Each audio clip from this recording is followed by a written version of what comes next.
மகாபெரிவா திருவடிகளே சரணம். எல்லோருக்கும் நம்மளுடைய இனிய ஆங்கில புத்தாண்டு நல்வாழ்த்துக்கள். எல்லோருடைய ஆசைகளும் கனவுகளும் நியாயமான கோரிக்கைகளும் வேண்டுதல்களும் நிறைவேற நாமும் இறைவனை பிரார்த்திப்போம். நமக்கு ஒரு ஜாக்பாட் கிடைச்ச மாதிரி இந்த வருஷ ஆரம்பத்திலேயே ஒரு அழகான நாள், ஒரு அருமையான நாள் கிடச்சிருக்கு. என்ன நாள் அப்படின்னு கேட்டிங்கன்னா, தேய்பிறை சஷ்டி. 1ஆம் தேதி சாயந்தரமே பிறந்துடுது. ஆனால் மறுநாள் 4 மணி வரைக்கும் இருக்குது. அதாவது 2ஆம் தேதி செவ்வாய்க்கிழமை 4 மணி வரைக்கும் இருக்குது சஷ்டி. முருகப்பெருமான் செவ்வாய்க்கிழமை சஷ்டி. இதை தவற விடலாமா? நமக்கு தேவையானதெல்லாம் கேட்டு பெறணும் இல்லையா? என்ன செய்யணும், எப்படி செய்யணும் அப்படிங்கிற இந்த பதிவில் பார்க்கலாம். அதுக்கு முன்னாடி நம்ம சேனலை சப்ஸ்கிரைப் பண்ணாதவங்க சப்ஸ்கிரைப் பண்ணி சப்போர்ட் பண்ணுங்கள். வாங்க பதிவுக்குள்ளே போகலாம்.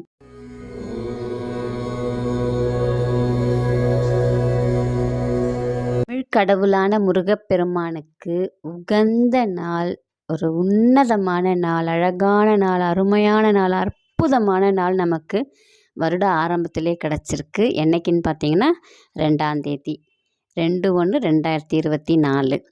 1ஆம் தேதி சாயந்தரமே பிறந்துடுது. இன்றைக்கி சாயந்தரமே பிறந்துடுது. ஆனால் நாளைக்கு வந்து சாயந்தரம் 4 மணி வரைக்கும் இருக்குது.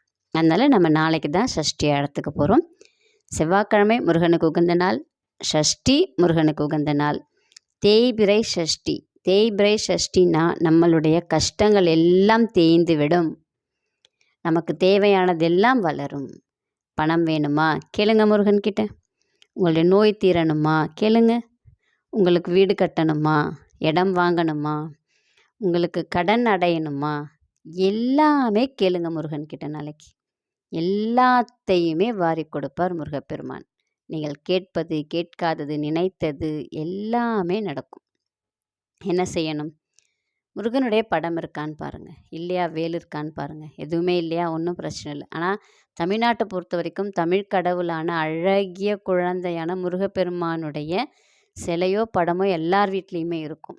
சிவபெருமானுடையது கூட வைக்கிறதுக்கு யோசிப்பாங்க ஒரு சிலர். ஆனால் முருகப்பெருமானுடையது வைக்க யாருமே யோசிக்கவும் மாட்டாங்க, பயப்படவும் மாட்டாங்க. எல்லார் வீட்லேயுமே இருக்கும். இல்லைன்னாலும் ஒன்றும் பிரச்சனை இல்லை. ஒரு மண் அகல் விளக்கில் நல்லெண்ணெயை விட்டு தீபமாக ஏற்றி முருகப்பெருமானை நினச்சி வச்சுருங்க.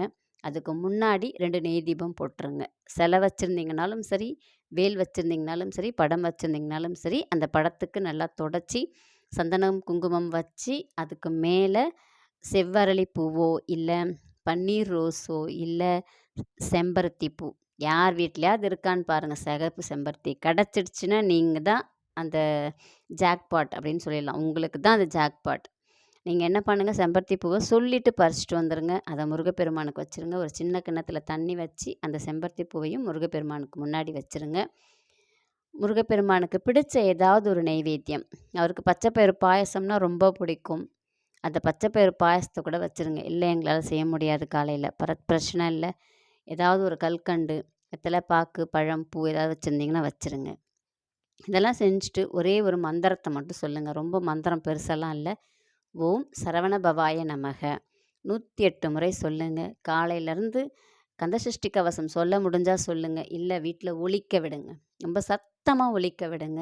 உங்களுடைய ஆசைகள், உங்களுடைய கனவுகள், நியாயமான கோரிக்கைகள் எல்லாமே நிறைவேறது நம்மளால் கண்கூடாக பார்க்க முடியும்.